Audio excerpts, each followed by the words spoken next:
आज हम कवर करेंगे कम्युनिटी बेस्ड कंजर्वेशन। सबसे पहले समझते हैं इसका मतलब। कम्युनिटी बेस्ड कंजर्वेशन का अर्थ है कि प्राकृतिक संसाधनों का संरक्षण स्थानीय समुदायों द्वारा किया जाए। ये एक पीपल सेंट्रिक और पार्टिसिपेटरी अप्रोच है जिसमें लोगों की भागीदारी सबसे महत्वपूर्ण होती है। इसका मुख्य उद्देश्य है लाइवलीहुड और बायोडायवर्सिटी प्रोटेक्शन के बीच संतुलन बनाना। अब इसकी इंपॉर्टेंस समझते हैं। ये सस्टेनेबल रिसोर्स मैनेजमेंट को बढ़ावा देता है, फॉरेस्ट, वाइल्ड लाइफ और इकोसिस्टम की सुरक्षा करता है। साथ ही ये ट्रेडिशनल नॉलेज और लोकल गवर्नेंस को मजबूत करता है। ये इंक्लूसिव डेवलपमेंट और सस्टेनेबल डेवलपमेंट गोल्स को भी सपोर्ट करता है। अब इसके की फीचर्स देखते हैं। इसमें लोकल कम्युनिटीज को डिसीजन मेकिंग में शामिल किया जाता है। उनमें ओनरशिप और रिस्पॉन्सिबिलिटी की भावना विकसित होती है। ये मॉडर्न साइंस और ट्रेडिशनल प्रैक्टिसेस का एक अच्छा संयोजन है।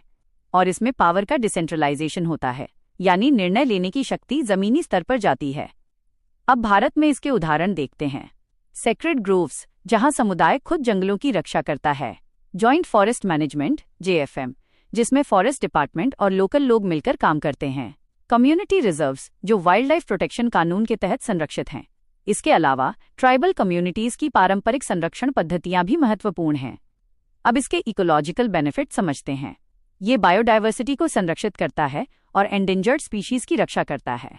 इकोसिस्टम सर्विसेज जैसे सॉइल, वाटर और क्लाइमेट रेगुलेशन को बनाए रखता है और डिफॉरेस्टेशन तथा हैबिटेट लॉस को कम करता है। अब इसके सोशियो इकोनॉमिक बेनिफिट्स देखते हैं। ये लोगों को लाइवलीहुड सपोर्ट देता है, जैसे फॉरेस्ट प्रोड्यूस और eco tourism.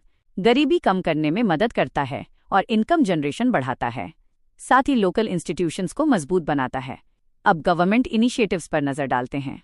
Forest rights act 2006 और वाइल्ड लाइफ प्रोटेक्शन एक्ट 1972 इसके लिए कानूनी आधार प्रदान करते हैं। जॉइंट फॉरेस्ट मैनेजमेंट प्रोग्राम भी महत्वपूर्ण है। बायोडायवर्सिटी मैनेजमेंट कमिटीज और पीपल्स बायोडायवर्सिटी रजिस्टर जैसे संस्थान भी बनाए गए हैं। अब चुनौतियों की बात करें। ह्यूमन वाइल्ड लाइफ कॉन्फ्लिक्ट एक बड़ी समस्या है। कानूनों का कमजोर इम्प्लीमेंटेशन, जागरूकता और फंडिंग की कमी भी चुनौती है। साथ ही डेवलपमेंट प्रोजेक्ट्स का दबाव भी बढ़ रहा है। अब वे फॉरवर्ड क्या होना चाहिए? कम्युनिटी राइट्स और पार्टिसिपेशन को मजबूत करना होगा। फाइनेंशियल इंसेंटिव्स और ट्रेनिंग प्रदान करनी होगी।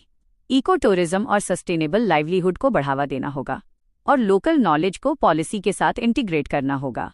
अंत में याद रखें, कम्युनिटी बेस्ड कंजर्वेशन स्थानीय लोगों को सशक्त बनाकर बायोडायवर्सिटी की रक्षा करता है और सस्टेनेबल डेवलपमेंट सुनिश्चित करता है।